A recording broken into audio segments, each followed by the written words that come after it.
அமெரிக்காவோட பல trillion dollar கடனை அடைக்க அவங்க புதுசா பணம் அச்சடிக்க போறதில்ல. அதுக்கு பதிலா ஒரு லாக்கர்ல பல வருஷமா பூட்டி வச்சிருக்கிற ஒரு கல்லோட பிரைஸ் டேக மாத்த போறாங்கன்னு சொன்னா நீங்க நம்புவீங்களா? நிஜமாவே இது கேக்குறதுக்கு ஏதோ ஒரு ஹாலிவுட் சதி வலை பின்னல் லைக் ஒரு கான்ஸ்பிரசி தியரி மாதிரி தான் இருக்கும். ஆனா இதுதான் இப்ப நடந்துகிட்டு இருக்கு. எக்ஸாக்ட்லி. சமீபத்துல பாத்தீங்கன்னா அமெரிக்கா முன்னாள் அதிபர் ட்ரம்ப், அப்புறம் Elon Musk, Tim Cook, Jensen Huang, பிளாக்ராக்கோட லாரி ஃபிங்க் இப்படி உலகத்தோட 18 மாபெரும் சிஇஓக்களை கூட்டிக்கிட்டு சீனாக்கு ஒரு பயணம் போனாரு. நியூஸ்ல இது ஒரு சாதாரண பிசினஸ் ட்ரிப்னு சொல்லிட்டு ஈஸியா கடந்து போயிட்டாங்க. ஆனா அது சாதாரண ட்ரிப் கிடையாது. இது அமெரிக்க வரலாற்றிலேயே ஒரு வெளிநாட்டு பயணத்திற்கு அமைக்கப்பட்ட மிகப்பெரிய பிசினஸ் குழு. அவங்க அங்க போனது சும்மா ஒரு மீட்டிங்க்கு கிடையாது. ஆமா, நம்ம கிட்ட இருக்கிற சோர்ஸ்களை கொஞ்சம் ஆழமா அலசி பார்த்தா அவங்க போனது உலக பொருளாதாரத்தோட அடுத்த அத்தியாயத்தை எழுத அப்படிங்கிறது தெளிவா புரியுது. கரெக்ட். நம்ம கையில இருக்கிற டேட்டா, ரிப்போர்ட்ஸ் எல்லாத்தையும் ஒன்னா சேர்த்து பார்க்கும்போது ஒரு மிகப்பெரிய பேட்டர்ன் தெரியுது. அதாவது 2ஆம் உலகப் போருக்கு பின்னாடி டாலரை மையமா வச்சு அமெரிக்கா உருவாக்குன அந்த உலக பொருளாதார கட்டமைப்பு இப்போ உடைஞ்சுகிட்டு இருக்கு. சோ அடுத்து வரப்போற உலக கட்டமைப்ப அந்த நியூ மானிட்டரி ஆர்டரை தீர்மானிக்கிற இடத்துல இப்போ சீனா உட்கார்ந்திருக்கு, ரைட்? ஆமாம். அந்த ரகசிய டீல் என்ன அப்படிங்கறத பத்தி தான் இந்த சோர்ஸ்கள் ரொம்ப தெளிவா பேசுது. Okay, let's unpack this. இந்த சோர்ஸ்களை வச்சு உலக பொருளாதாரத்தையே தலகீழா மாத்த போற அந்த புதிய பணவியல் கட்டமைப்பு டீல் பத்தி இன்னைக்கு நாம ஆழமாக அலச போகிறோம். ஏன்னா இது ஏதோ பேப்பர்ல படிக்கிற நியூஸ் கிடையாது. கண்டிப்பா. இது உங்க பேங்க் பேலன்ஸ நீங்க நாளைக்கு வாங்குற மளிகை பொருளோட விலைய எப்படி மாத்த போகுதுங்கறத விளக்க போற ஒரு டீப் டைவ். சோ இந்த மாஸ்டர் பிளான் எப்படி வேலை செய்யுதுன்னு புரிஞ்சுக்க முதல்ல நாம எங்க இருந்து ஆரம்பிக்கணும்? இப்போ நடக்கிறத புரிஞ்சுக்கணும்னா நாம கரெக்டா ஒரு 40 வருஷம் பின்னோக்கி போகணும். அதாவது 1985ல நியூயார்க்ல இருக்கிற பிளாசா ஹோட்டல்ல நடந்த ஒரு ரகசிய மீட்டிங்க்கு போகணும். ஓ, அந்த பிளாசா அக்கார்டு. எஸ், அதேதான். அந்த மீட்டிங்ல போட்ட ஒரு டீல் ஒரு நாட்டை மிக பெரிய பணக்கார நாடா மாத்துச்சு. ஆனா அந்த டீலுக்கு சம்மதிச்ச இன்னொரு நாட்டோட பொருளாதாரத்தை அடுத்த 30 வருஷத்துக்கு குழி தோண்டி புதைச்சிடுச்சு. அந்த மீட்டிங் நடக்கும்போது அமெரிக்காவோட நிலைமை ரொம்ப மோசமா இருந்துச்சுல்ல.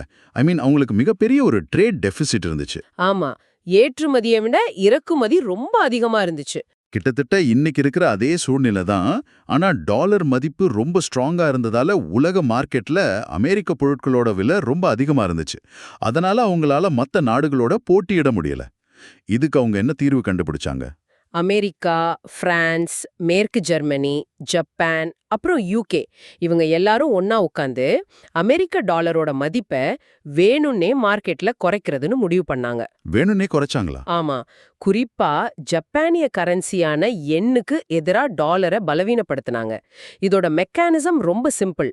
சென்ட்ரல் பேங்குகள் எல்லாம் ஒன்னா சேர்ந்து பில்லியன் கணக்கான டாலர்களை வித்து மத்த கரன்சிகளை வாங்கினாங்க. இதனால ஜப்பான் கரன்சியோட மதிப்பு மார்க்கெட்ல மிகப்பெரிய அளவுல உயர்ந்துச்சு. ஜப்பான் பொருட்கள் அமெரிக்காவுல ரொம்ப விலை அதிகமாயிடுச்சு. அமெரிக்க பொருட்கள் உலக மார்க்கெட்ல ரொம்ப மலிவாயிருச்சு. இது அமெரிக்காவுக்கு லாபம் தான். அவங்க ஏற்றுமதியை அதிகரிச்சிருக்கும். ஆனா எனக்கு இங்க ஒரு பெரிய சந்தேகம் வருது. சொல்லுங்க. ஜப்பான் ஏன் இந்த தற்கொலை டீலுக்கு ஒத்துக்கிட்டாங்க? அவங்க கரன்சி மதிப்பு அதிகமானா அவங்களோட ஏற்றுமதி அடிவாங்கன்னு அவங்களுக்கு தெரியாதா?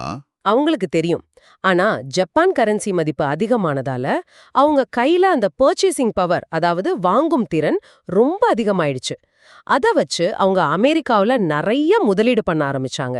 ஓ, அதனாலதான் அந்த டொயோட்டா, ஹோண்டா, நிசான் ஃபேக்டரிகள் எல்லாம் அமெரிக்காவுல முளைக்க ஆரம்பிச்சதா? எக்ஸாக்ட்லி.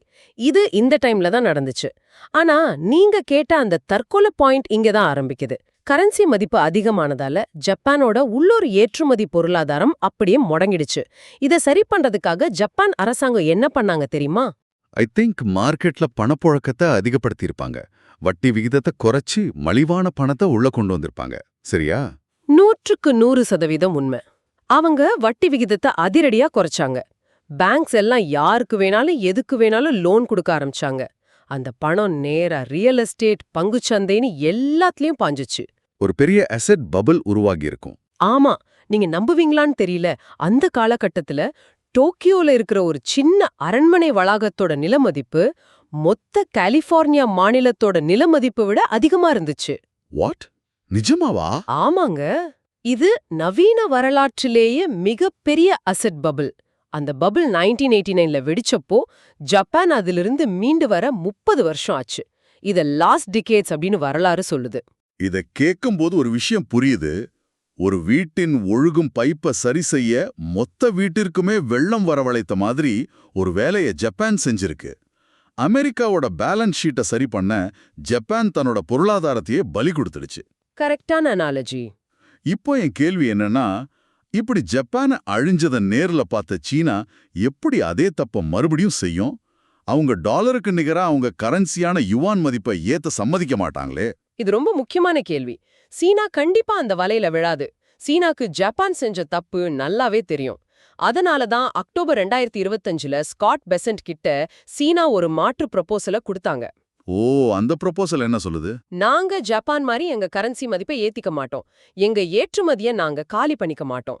ஆனா வேற ஒரு வழியில உங்களுக்கு உதவுறோம் அப்படின்னு ஒரு மெகா டீல் பேசியிருக்காங்க. அதுதான் சீனா அமெரிக்கால பண்ண போற கிட்டத்தட்ட $1 trillion நேரடி முதலீடு. வித் $1 trillion முதலீடு செஞ்சு நிறைய ஃபேக்டரிகளை அமெரிக்காவுல கட்ட போறாங்களா? ஆமா, இது அமெரிக்காவுக்கு நிறைய வேலை வாய்ப்புகளை உருவாக்கும், அவங்களோட ரீஇண்டஸ்ட்ரியலைசேஷனுக்கு உதவும். ஆனா உலகத்துல யாருமே சும்மா $1 trillion தூக்கி கொடுக்க மாட்டாங்க. சீனா இதுக்கு பதிலா என்ன கேக்குறாங்க? அவங்களுக்கு என்ன லாபம்? அவங்க கேக்குறது 3 முக்கியமான விஷயங்கள். 1, தடையற்ற வர்த்தகம். 2, செமிகண்டக்டர்ஸ் மேல அமெரிக்கா போட்டிருக்கிற தடைகளை நீக்கணும். 3வது, இது எல்லாத்தையும் விட ரொம்ப முக்கியமானது, தைவான் விவகாரம். ரைட். எக்ஸாக்ட்லி. தைவான் விவகாரத்துல அமெரிக்கா தலையிடக்கூடாது, அதை சீனா கிட்ட விட்டு கொடுக்கணும்னு எதிர்பார்க்கறாங்க. அடப்பாவமே, தைவான் உலகத்துல இருக்கிற 90% அட்வான்ஸ்டு சிப்ஸை தயாரிக்கிற இடம். ஏஐலேருந்து லேட்டஸ்ட் ராணுவ தளவாடங்கள் வரைக்கும் எல்லாத்துக்கும் இந்த சிப்ஸ் தான் அடிப்படை. ஆமா, தைவானை கட்டுப்படுத்துறது மூலமா டெக்னாலஜி உலகத்தையே தன் கட்டுப்பாட்டுல கொண்டு வர சீனா நினைக்குது. ஆனா ஒன்னும் இதுல லாஜிக் இடிக்குது. தைவானை விட்டு கொடுத்துட்டு டெக்னாலஜி மேலாதிக்கத்தை சீனா கையில கொடுத்துட்டு அமெரிக்காக்கு என்ன கிடைக்க போகுது? கரன்சி மதிப்பை ஏத்தாம எப்படி அமெரிக்காவோட டாலர் பிரச்சனைய, அந்த மாபெரும் கடனை இவங்க சால்வ் பண்ண போறாங்க? அங்குதான் அவங்க தங்கத்தை உள்ள கொண்டு வராங்க. டாலருக்கு நிகரா சீனா கரன்சியை ஏத்துறதுக்கு பதிலா தங்கத்தோட மதிப்பை ஏச போறாங்க. இதுதான் இந்த மொத்த டீலோட மையப்புள்ளி. எனக்கு கொஞ்சம் குழப்பமா இருக்கு. அமெரிக்க அரசாங்கத்துக்கிட்ட சுமார் 8000 டன் தங்கம் இருக்குன்னு சொல்றாங்க. ஆனா அரசாங்கத்தோட அதிகாரப்பூர்வ கணக்குப்படி 1 அவுன்ஸ் தங்கத்தோட மதிப்பு வெறும் $42 தான் பேலன்ஸ் ஷீட்ல வச்சிருக்காங்க. கரெக்ட். இது 1973ல ரிச்சர்ட் நிக்சன் காலத்துல நிர்ணயிக்கப்பட்ட விலை. ஆனா இன்னைக்கு மார்க்கெட்ல அதோட உண்மையான மதிப்பு பல மடங்கு அதிகமாச்சு. இதை எப்படி அவங்க மாத்த முடியும்? ஒரு நம்பரை மாத்தினா எப்படி பல $1 trillion கடன் பிரச்சனை தீரும்? இத ஒரு அக்கவுண்டிங் மெக்கானிசம் வழியா புரிஞ்சுக்கலாம். இப்போ ஒரு பேலன்ஸ் ஷீட்ல சொத்துக்கள் ஒரு பக்கம் இருக்கும், பொறுப்புகள் அல்லது கடன்கள் இன்னொரு பக்கம் இருக்கும். ரைட். அமெரிக்காவோட கடன்கள் இப்போ $35 trillion தாண்டி போயிருச்சு. ஆனா அவங்களோட சொத்து மதிப்பு, குறிப்பா தங்கத்தோட மதிப்பு 1973 விலையிலே கணக்கு காட்டப்படுது. இப்போ தங்கத்தோட மதிப்ப ஒரு அவுன்ஸுக்கு $45,000 அப்படின்னு அதிகாரப்பூர்வமா ரீப்ரைசிங் பண்ணாங்கன்னா என்ன நடக்கும்னு யோசிச்சு பாருங்க. ஓஹோ, அவங்க புதுசா எந்த தங்கத்தையும் வாங்கல, எந்த கடனையும் கட்டல. ஆனா அவங்க லாக்கர்ல இருக்கிற அதே தங்கத்தோட மதிப்பை புக்ஸ்ல பல மடங்கு ஏத்தி காட்டுறாங்க. எஸ், அப்போ சொத்துக்களோட மதிப்பு மாபெரும் அளவுல வீங்கிடும். கடனுக்கும் சொத்துக்கும் உள்ள விகிதம் ரொம்ப சின்னதா, ஈஸியா மேனேஜ் பண்ணக்கூடியதா மாறிடும். இது ஒரு லீகலான அக்கவுண்டிங் மேஜிக் மாதிரி இருக்கு. ஆனா இங்கதான் விஷயம் ரொம்ப சுவாரஸ்யமா மாறுது. வரலாற்று ரீதியா பார்த்தா தங்கம் எந்த நாட்டை விட்டு வெளியில போகுதோ அந்த நாடு தோற்கும், எங்க போகுதோ அந்த நாடு ஜெயிக்கும் இல்லையா? கண்டிப்பா. உதாரணமா 2ஆம் உலகப் போருக்கு பின் பிரிட்டன்ல இருந்து அமெரிக்காவுக்கு தங்கம் வந்தது. அதனால அமெரிக்கா வல்லரசாச்சு. இப்போ நம்ம கிட்ட இருக்கிற டேட்டா என்ன சொல்லுதுன்னா, அமெரிக்காவிலிருந்து ஏற்றுமதியாகும் மிகப்பெரிய பொருளே தங்கம் தான்னு காட்டுது. அது நேரா சீனாவுக்கும் சுவிட்சர்லாண்டுக்கும் போகுது. அப்போ இதுல சீனாவுக்கு என்ன பெரிய லாபம்? இதுதான் சீனா ஆடுற மாஸ்டர் ஸ்ட்ரோக். டாலரை நேரடியாக எதிர்க்காம தங்கத்தை வச்சு அமெரிக்காவையே அவங்களுக்கு சாதகமா வேலை செய்ய வைக்கிறாங்க. சீனா வருஷக்கணக்கா பல மாசங்களா உலக மார்க்கெட்ல தங்கத்தை வாங்கி குவிச்சுக்கிட்டு இருக்காங்க. ஓ, இப்போ அமெரிக்கா தன்னோட பேலன்ஸ் ஷீட்டை காப்பாத்திக்க தங்கத்தோட விலைய $45,000 ஏத்துனா சீனா கையில ஏற்கனவே இருக்கிற அந்த மாபெரும் தங்கத்தோட மதிப்பு ஆட்டோமேட்டிக்கா பல மடங்கு உயரும்ல. அடப்பாவமே, அப்ப சீனா அமெரிக்கால போடுற அந்த $1 trillion முதலீட்ட அவங்க பாக்கெட்ல இருந்து கொடுக்கல. அமெரிக்காவே தங்கத்தோட விலையை ஏத்தி, சீனா கையில இருக்கிற தங்கத்தின் மதிப்பை உயர்த்தி, அந்த லாபத்துல இருந்து சீனா அமெரிக்கால முதலீடு பண்ணுது. ஆமா, கரன்சிய தொடாமலேயே சீனா இன்னும் பலசாலி ஆயிடுவாங்க. ஆனா இந்த டீல இப்ப அவசரமா பேச வேண்டிய அவசியம் அமெரிக்காவுக்கு ஏன் வந்தது? இவ்ளோ பெரிய பிசினஸ் குழுவை கூட்டிட்டு போய் ஒரு டீல் பேசுற அளவுக்கு என்ன எமர்ஜென்சி? இத புரிஞ்சுக்க நம்ம தியூசிடிட்டிஸ் ட்ராப் அப்படிங்கிற கான்செப்ட பார்க்கணும். இது பழங்காலத்துல ஏதென்ஸ்க்கும் ஸ்பார்ட்டாக்கும் நடந்த போர்ல இருந்து உருவாக்கப்பட்ட தியரி. ஒரு வளர்ந்து வரும் சக்தி ஏற்கனவே ஆட்சி செஞ்சுகிட்டு இருக்கிற உலக வல்லரசை நெருங்கும் போது அவங்க 2 பேருக்கும் இடையில பெரும்பாலும் போர் தான் வரும்.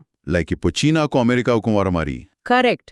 நேரடி போர் வரக்கூடாதுன்னா இப்படி ஒரு பொருளாதார டீல் போட்டு 2 பேருமே ஜெயிக்கிற மாதிரி காட்டிக்கணும். ஆனா அதை விட முக்கியமான இன்னொரு எமர்ஜென்சி அமெரிக்காவோட கழுத்துல கத்தியா நிக்குது. அதுதான் எனர்ஜி, அதாவது எண்ணெய். என்ன சப்ளையா? இப்போ ஸ்ட்ரெயிட் ஆஃப் ஹார்மோன்ஸ் மூடப்பட்டிருக்கே, அதை சொல்றீங்களா? ஆமா, உலகத்தின் 20% எண்ணெய் சப்ளை போற அந்த கடல் வழி இப்போ மூடப்பட்டிருக்கு. அதுக்கும் இந்த டீலுக்கும் ரொம்ப நெருங்கிய சம்பந்தம் இருக்கு.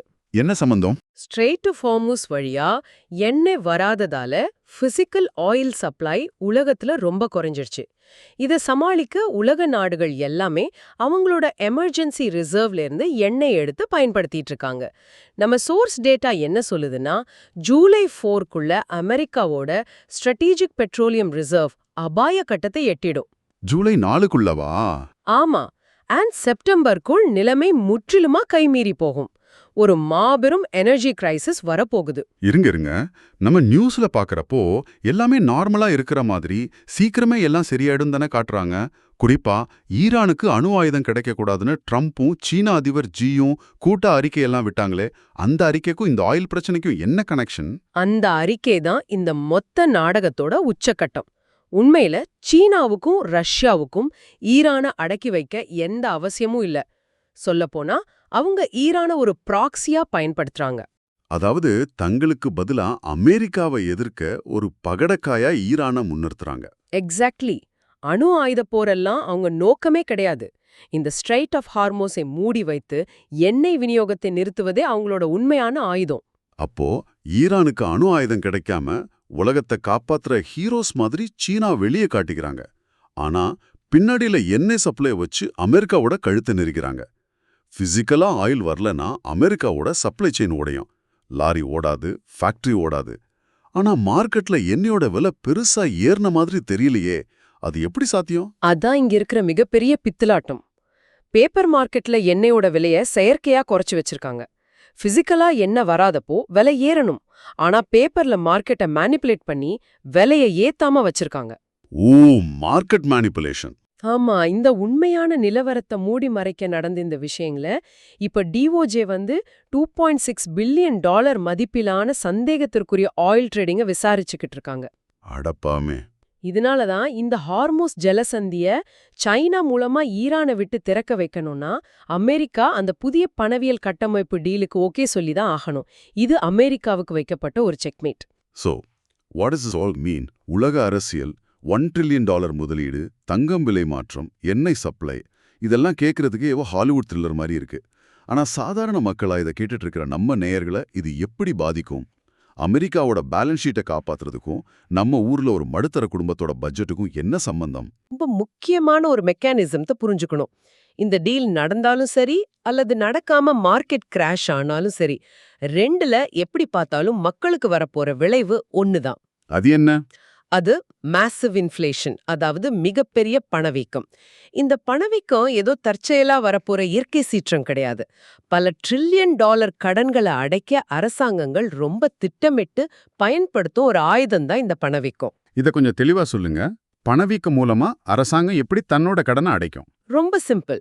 ஒரு அரசாங்கம் 2020ல $1 கடன் வாங்குதுன்னு வச்சுப்போம். 2030ல அந்த கடனை அவங்க திருப்பி அடைக்கும்போது அவங்க அதே $1 தான் கொடுப்பாங்க.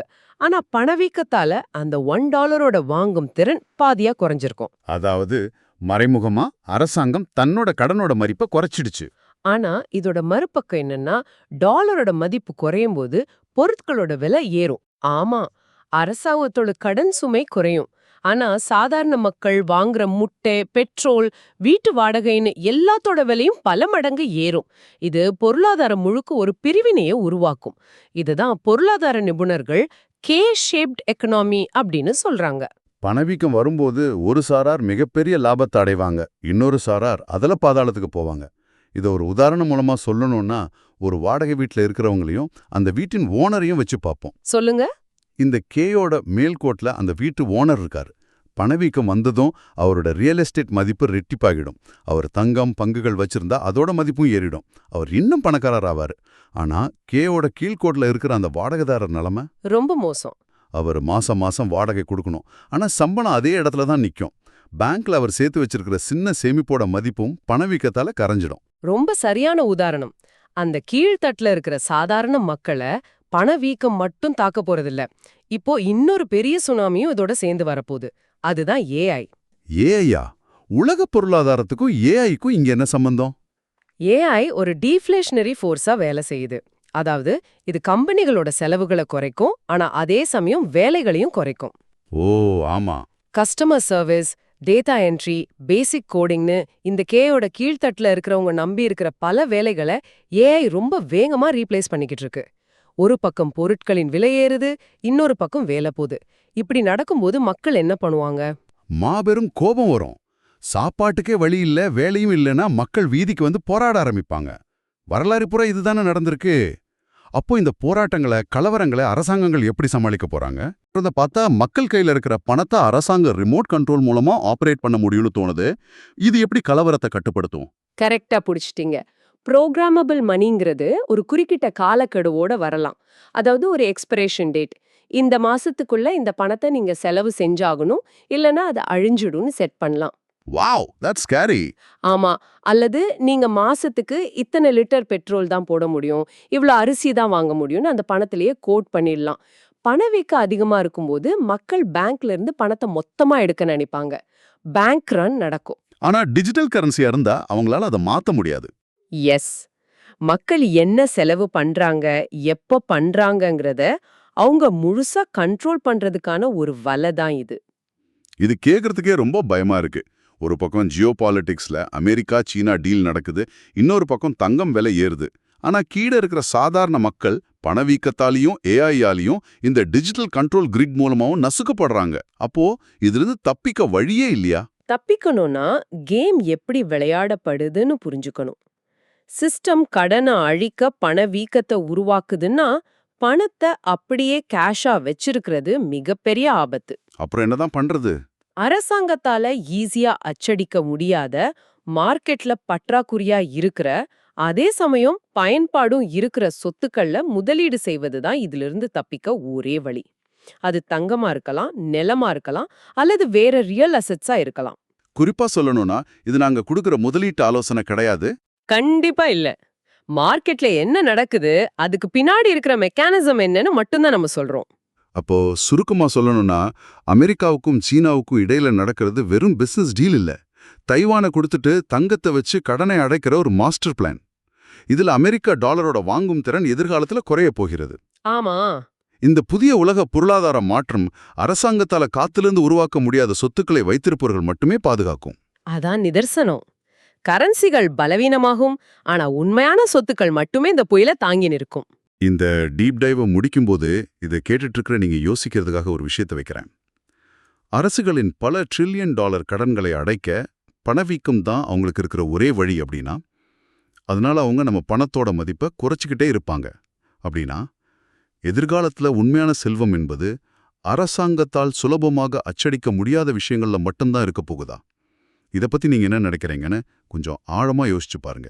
கண்டிப்பா எல்லாரும் சிந்திக்க வேண்டிய கேள்வி இது. If you like the content, please subscribe GeoExplain Tamil and share for more, and click the bell icons for notification.